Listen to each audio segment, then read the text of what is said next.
Anger ultimately has no redeeming qualities, as much as we want to think that it does. Anger destroys reason, and without reason, you cannot be just. Whatever anger achieves can always be better achieved through something else. Again, your sense of justice, your sense of wisdom, of temperance, of any of the other virtues, of love. Anger destroys love. Anger and love have a hard time coexisting, ultimately. Drama has followed the Ten Commandments since the beginning. God himself spoke from the top of Mount Sinai with thunder and lightning. The commandments are the only part of Scripture that God himself physically wrote.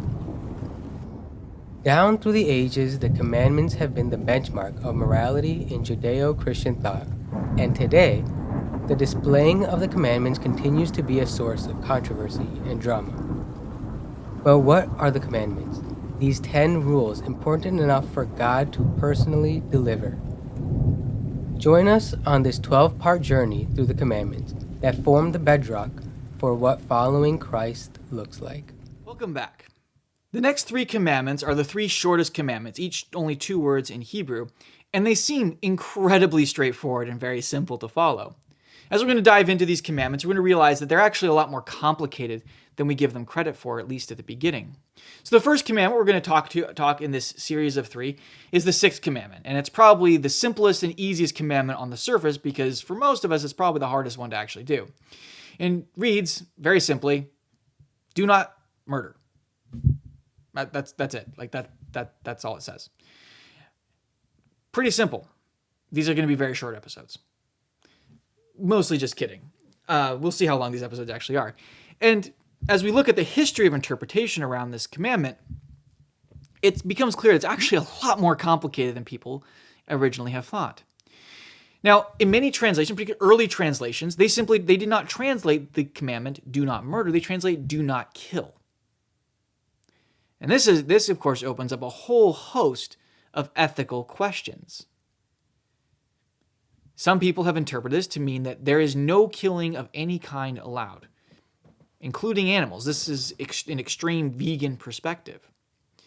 Some have said that, well, it just means don't kill people, and they become very pacifist. In fact, actually, in many ways, this was the interpretation of the early Adventists, who notably did not participate in the Civil War because they did not want to kill in violation of this commandment, even though the early Adventists were ardent abolitionists. If there was one war to fight in on the side of the Union, this would have been it.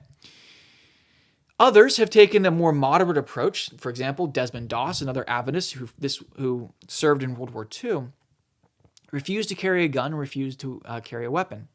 And he was considered a conscientious objector. He participated in the war, and he earned a Congressional Medal of Honor for his valor, I believe, at Okinawa. But he also refused to take life. Now, others have mediated this further the other way and talked about, well, it means really don't murder. There's nuance to the Hebrew here, and we are going to discuss that. And this has been the basis for the things like the formation of the just war theory, which says there are just times from a theological, moral perspective to go to war and exercise the use of violence. There are times where it's unjust as well. And so that there are times to kill. There are times to take human life. Ecclesiastes says this, for example. There is a time to kill.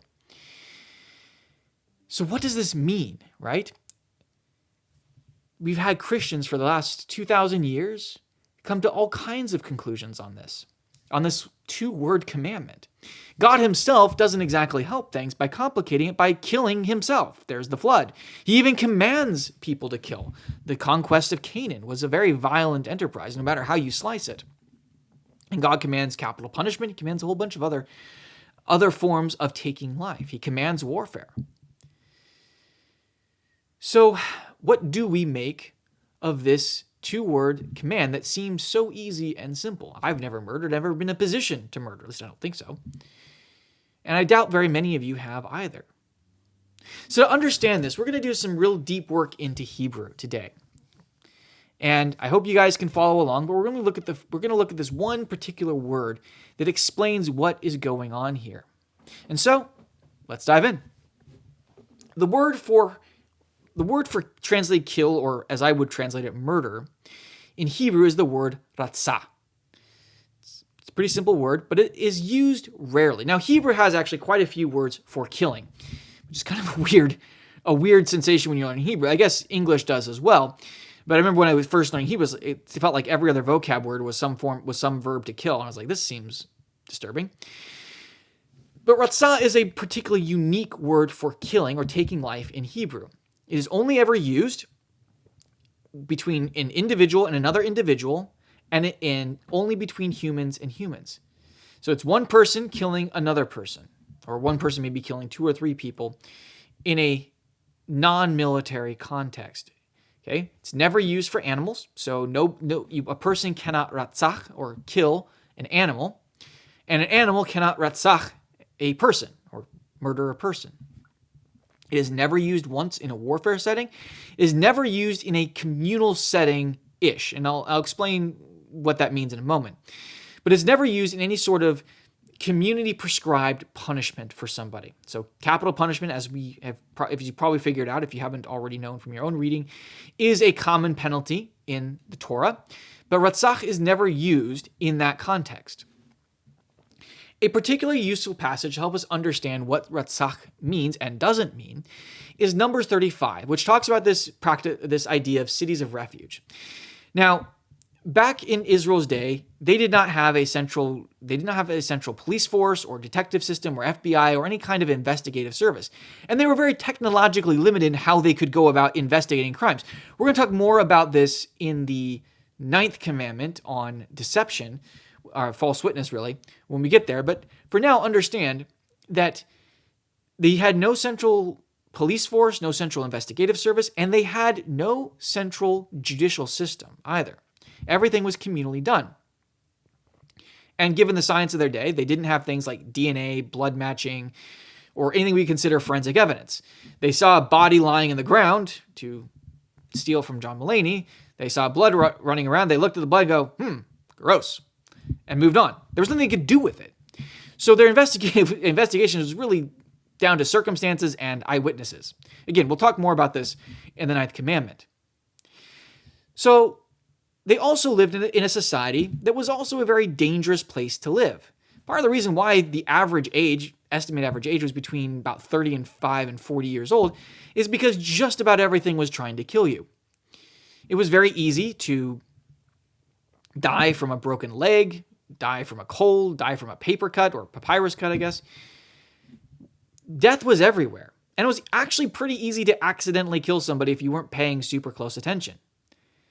But how do you tell the difference between incidental homicide or manslaughter and murder? And again, keeping in mind that their justice system was a communal justice system, how do you keep the mob from running rampant? Well, the answer was the cities of refuge. So Yahweh set up these 6 cities, 3 on each side of the Jordan, that would be places that an individual accused of murder could run to for refuge, hence the name, and safety, while his case was sorted out. And there would be an investigation of a form of due process investigation. The people would bring the case to the city of refuge. It would be heard there by a hopefully impartial person who wasn't related to any of these people, and a determination of whether or not the killing in question was murder or not. What is interesting is how the word ratzach is used in this law, which, by the way, this is most of the uses of ratzach in the entire Old Testament. It initially starts out making the suggest that any kind of human killing another human is murder. So if one man, ratzach, murders another man, he may flee to a city of refuge, so on and so forth, and have his case sorted out, and he'll be protected from the avenger of blood until the community passes judgment. Now, he's not off scot-free if he's found innocent of murder. We'll touch on that in a moment. But it seems to indicate that any form of manslaughter, any form of homicide, is ratzach. However, as we go along, what we get is the participle form, rotzech, of ratzach, which is basically a noun form, the murderer. And they call this person the murderer, and they're also asking the question if he is guilty of being a murderer. Okay? Now, If in the course of the process, the community has gathered together, they've conducted whatever investigation you can conduct in, second millennia Israel, which is not much, but whatever you can do, and they determine, like, this was an accident. This was incidental manslaughter, right? The text is very clear. This man is now not a rotzech. He is not a murderer. So this verb only clearly applies to individuals who commit what we would consider murder a capital offense. Now, there are still consequences for this individual, but he is not guilty of a capital crime, and so long as he stays within the city of refuge until the death of the high priest, he is free and safe from the avenger of blood and any sort of blood feud that might spring up. Now, there are qualifications that Yahweh lays down. For example, if any sort of tool is used, a wooden tool, a stone tool, a metal tool, there's any sort of premeditation to the action that can be reasonably, I guess, defined, that is considered murder. But if, they're in the field and he's now swinging his hoe, he loosens a rock and it comes down and hits a guy and he dies, stuff happens. It's not murder. Now, there's still consequences for taking human life, and there are always consequences for taking human life, even when God commands it.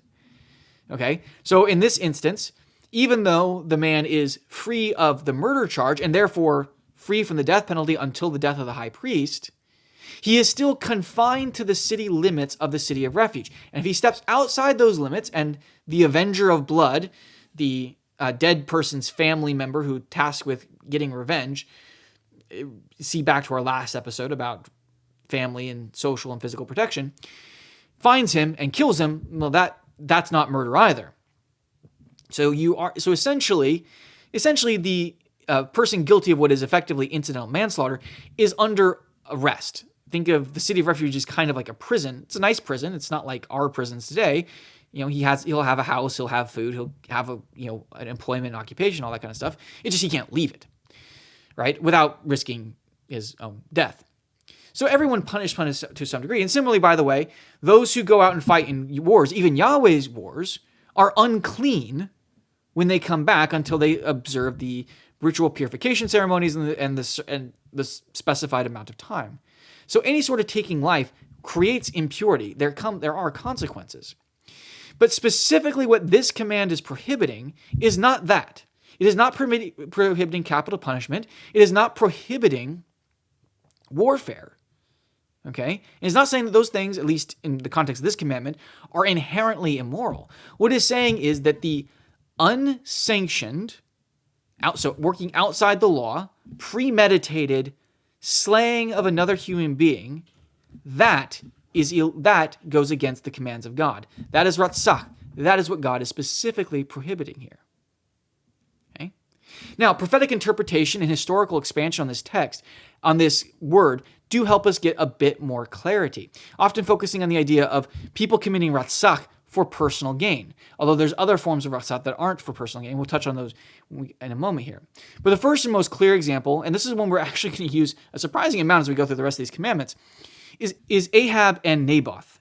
And the story is found in 1 Kings 21. For those who aren't familiar with the story, the short version is that there's a vineyard next to Ahab's palace in Jezreel that is apparently an amazing vineyard. I'm not entirely sure what makes a great vineyard, but anyway, Ahab wants it.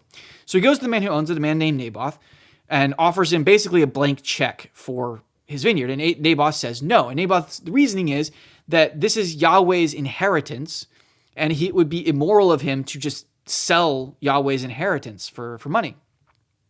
Ahab gets upset, he pouts, he sulks.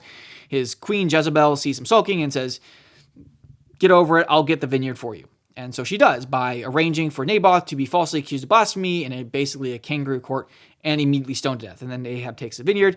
And later, Elijah confronts Ahab about this and calls him a rotzech. He says, "You have murdered Naboth," uses this word.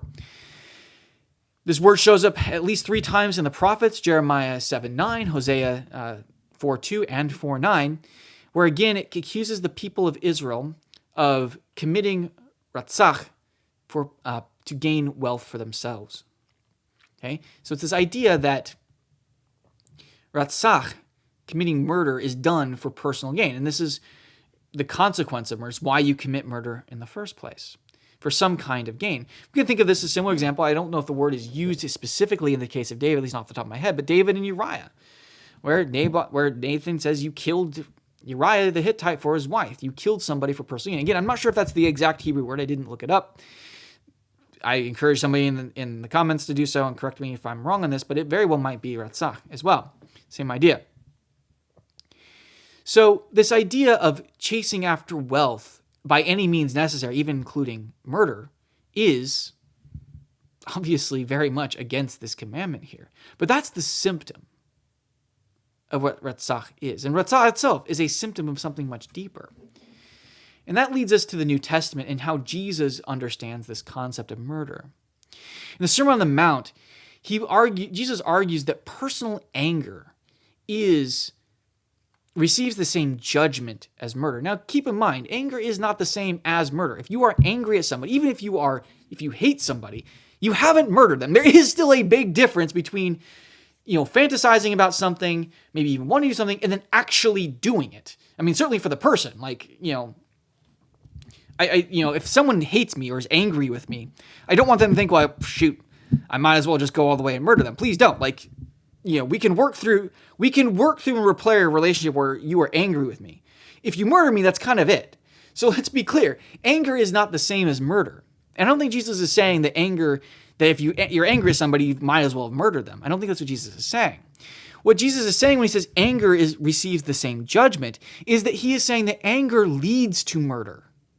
Anger is the source of murder. And anger is something that we really, as humans, cannot allow. God can get away with it, mostly. But as humans, anger is a dangerous thing that we can't allow it to sit and fester with us. It's a very dangerous emotion. It causes us to do rash things. It causes us to explode. Okay? Throughout my childhood, I had a very, very short temper. I still sometimes struggle with my temper. And it could get very, very, very violent at times. I have broken quite a few things in my life out of anger. Now, thanks to therapy, I'm a lot better with that. But again, anger overwhelms us. It causes this just wave of emotion and energy that we have no rational way of releasing. And it's often incredibly disproportionate to whatever triggered our anger in the first place. Anger ultimately only ever destroys. There's a few examples of this. Cain and Abel is a classic example of this. Cain got angry with Abel, and he allowed his anger to overcome him, and he murdered his own brother.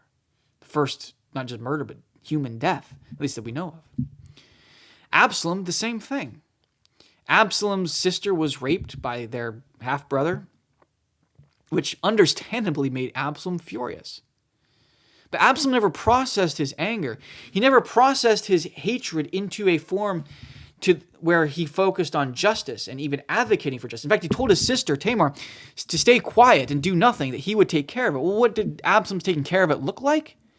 Well, first off, Absalom baited his brother Amnon, the rapist, into a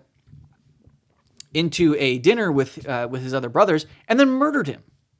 Straight up murdered him. And while for many of us, especially those of us who have sisters, kind of get it. Like if someone raped my sister, I would very much want to do the same thing. But Absalom's anger turned into cold-blooded murder. That wasn't justice. There was no justice in that, as much as it may have felt like it. And maybe that might have been enough had it stopped there, but it didn't, did it? Absalom's anger, once he had taken it out on Amnon, turned to their father David, who had done nothing in response to Amnon's crime. And as a consequence of Absalom's anger, justified as it may have been, thousands upon thousands of Israelites were killed in a brutal, vicious civil war. It didn't have to go that way. It was caused by anger. Jonah, when he was commanded to preach to the Ninevites, was so angry that they were spared. The Ninevites, part of Assyria, Israel's enemy and ultimate destroyer. that he wanted 120,000 people to burn just to satisfy his anger. There is nothing good that comes from anger. It must be processed and stamped out. The Stoics teach this idea that there's nothing good that comes from anger. Seneca, a Stoic philosopher, talked about how, kind of answering a question of people saying, well, hey, maybe there's a good place for anger, like your sense of justice, right? Like, something horrible happens to somebody. Shouldn't you get angry about that? Shouldn't you deal with that injustice? And Seneca's response is, what does anger, like if your sense of justice is not enough to motivate you to act for justice, separate of anger, dispassionate justice, that's not enough, why would anger? Anger never leads to anger at injustice never leads to justice. It just leads to more injustice. Again, we've already seen this time and time again. Another example would be the brothers of Dinah, Levi and Simeon, in the book of Genesis. Dinah is raped, and as a result, not only do Simeon and Levi kill the rapist, they kill every man in the town of Shechem. Is that justice? Is that really justice? They felt so, but really it was just anger. That is the justice of anger. So Stoics, be clear, had this way of looking at emotions, particularly anger. I think is helpful for us here, and sit with this. They divided emotion into two types of emotion. The first type is the pro-pathei, and I may be mispronouncing that. My Greek is not nearly as good as my Hebrew. And these are basically protos of emotion, like that are uncontrollable, that flash of fear or anger. So you're driving a car and somebody cuts you off and you get angry, or you're walking in the woods and a tiger runs at you and you feel that sudden urge of fear. That's the pro-pathei. You can't control that. But you have to be very, very in tune with your emotions and recognize that, because that pro-pathei becomes then the pathe, the real emotion. And this is the fostered emotion, the one that then starts to control your action. And that, the Stoics argue, and I would say Scripture argues as well, that is controllable. And so the key for the Stoics, and I think for the Christian, the follower of Christ, is to listen to those emotions, be very in tune with those emotions, especially on the lookout for things like anger, that only ever lead to destruction. And when you feel those flashes of anger, process it and get rid of it. Don't suppress it, don't repress it, but as soon as you get that flash, recognize it, accept it, process it, and then do what you can to remove it. Do not let the pro-pathei of anger become a pathe of anger. This is what Jesus is talking about in the Sermon on the Mount. That emotion, that fostered emotion of anger that becomes hatred, that drives you ultimately to act in violence. Anger ultimately has no redeeming qualities, as much as we want to think that it does. Anger destroys reason, and without reason, you cannot be just.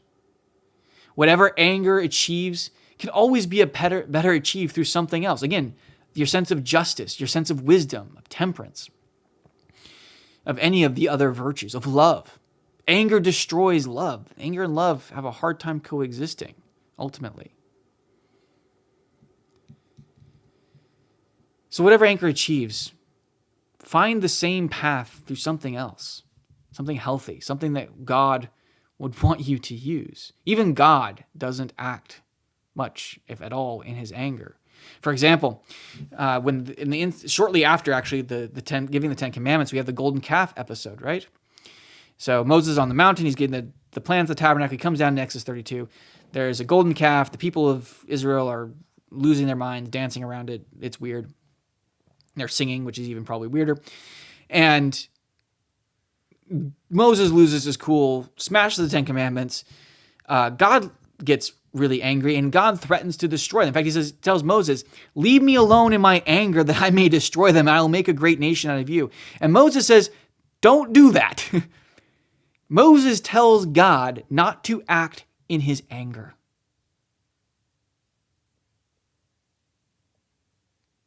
Even when God is berating the people through his prophets He always comes out saying, I can't do this to you because I love you and I will not act in my anger towards you. If God does not act in his anger, what rational reason do we think we should? So seek to resolve your propathei before it becomes pathe. This is what Paul, I believe, talks about in Ephesians 4. He talks about don't let the sun set on your anger. Work it out. Jesus talks about this, Matthew 5, Matthew 18. Work out your anger. Deal with that before you do anything else. And again, Jesus is talking in Matthew in the Sermon on the Mount. He says, if you're offering your gift at the altar, you're going to church, you're worshiping God in about as intimate way as you can, and there you remember that you have something against your brother. You're angry with your brother about something or your sister. Stop worshiping God. Stop there. First, go and be reconciled, then come and offer your gift. Reject the impulses, embrace the resolution. Because ultimately, anger is what results, or the result of anger is the ratzach. I said before at the beginning of this, I've never murdered, never even really been it's never been an option for me. And I think that's an important point to keep in mind. What if it had? Are there times in my life where in my anger, had I had the means in that moment, I'd have killed somebody? It's a question we're sitting with. And it should make us look at anger with a great deal of suspicion. Because for many people, they've had the means to murder somebody, and they did. There's a story from Alexander's conquests. He's somewhere, I think in Afghanistan at the time, or modern Afghanistan. He had several companions, several close friends that he had grown up with. Some of them were older than him, part of his father's generation, but they were called his companions. They formed the core of his main cavalry wing that he himself led, called the Companion Cavalry. Two of them were named Clitus. One was Clitus the White, the other was Clitus the Black. It refers to their hair color. One was blonde, one apparently had dark hair. When Alexander first crossed over into the Persian Empire in modern-day Turkey at the Battle of the Granicus River, Alexander's campaign very, very nearly came to a short end, as there was a Persian cavalryman who came about this close to lopping off the young king's head. But Clitus the Black came on just in time and cut the man's arm off before his stroke fell. And Alexander obviously lived and would go on to become the greatest military mind in human history. At any rate, this is several years later. A little over halfway through Alexander's campaigns. It was a 10-year campaign. And they're at a drinking party. This is a common thing that Macedonians would do. They're at this drinking party. And Alexander had been adopting Persian customs and Eastern customs, which was driving his Macedonian, especially his Greek compatriots, kind of a little batty. And Clitus had a little bit too much to drink. And Clitus was a little bit older than Alexander. He was kind of more part of Philip II, Alexander's father's generation.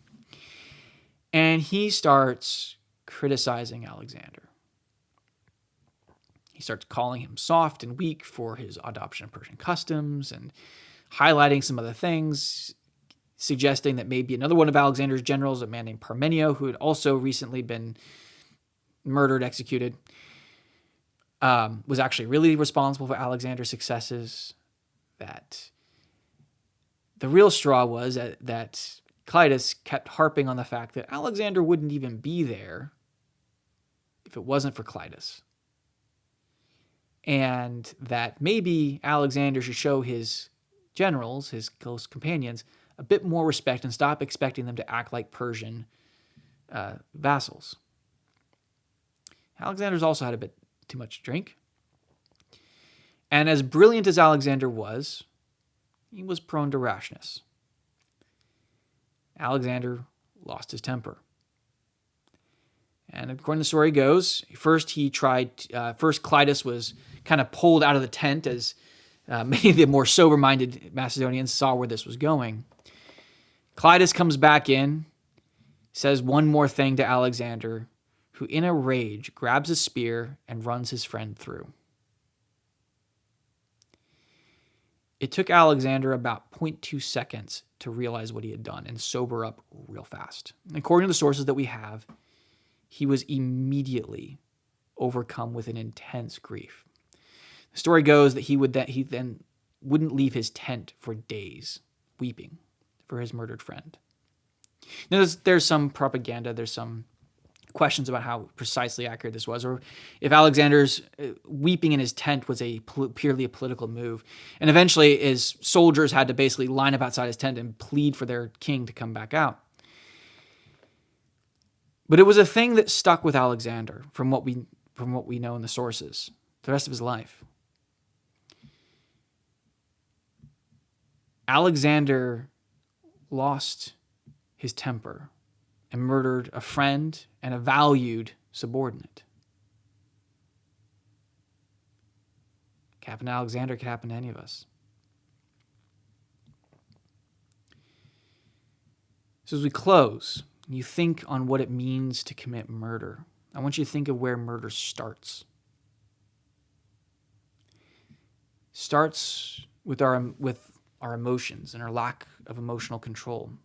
It starts with letting our propathe become our pathe. It starts by seeing murder or seeing anger as justifiable, as useful, and losing our reason in the moment. There are times where it is necessary, I believe, to take life. And there's debate on this, and there are certainly many pacifists who are good Christian scholars who would disagree with me, and that's fine. That's a separate discussion. I think this commandment makes it clear that this commandment, in the context of it, says that there are justifiable times of taking life and unjustifiable times. And what this commandment is focusing on is when we let our passions, whether our greed or our anger, rule our reason, and where that ultimately leads. Violence is the hallmark of depravity in Scripture. Not sexuality or sensuality or any of those things. It is violence. The Bible describes in Genesis 6 that the world of the flood, right before the flood happened, was so bad that every thought of man was bent towards violence. The stories of Sodom and Gomorrah are not about homosexuality or sex at all. They're about violence. The story in Judges, at the end of Judges, the Gibeonites, is about violence. Violence starts with anger. It starts with greed. It starts with letting our passions, our emotions, rule our reason and take over. We'll talk more about this in later commandments, but for now, this commandment is not simply commanding us not to kill people. As Jesus makes it clear, it's about commanding us to make sure we don't even take one step down that road. So when you feel yourself filled with greed or anger, you feel those emotions starting to come on and take over, this command is telling you to deal with those first and immediately. Do not wait. Do not stop. Or rather, stop. Take a moment. Process it out. There's only one end to greed. There's only one end to anger. And that's Ratzach. So as we close, may you find the Spirit guiding you to control yourself, to control your emotions. May you listen to the emotions so that they do not sneak up on you and take control. And may you always have the power over yourself so that Ratzach is never on the table.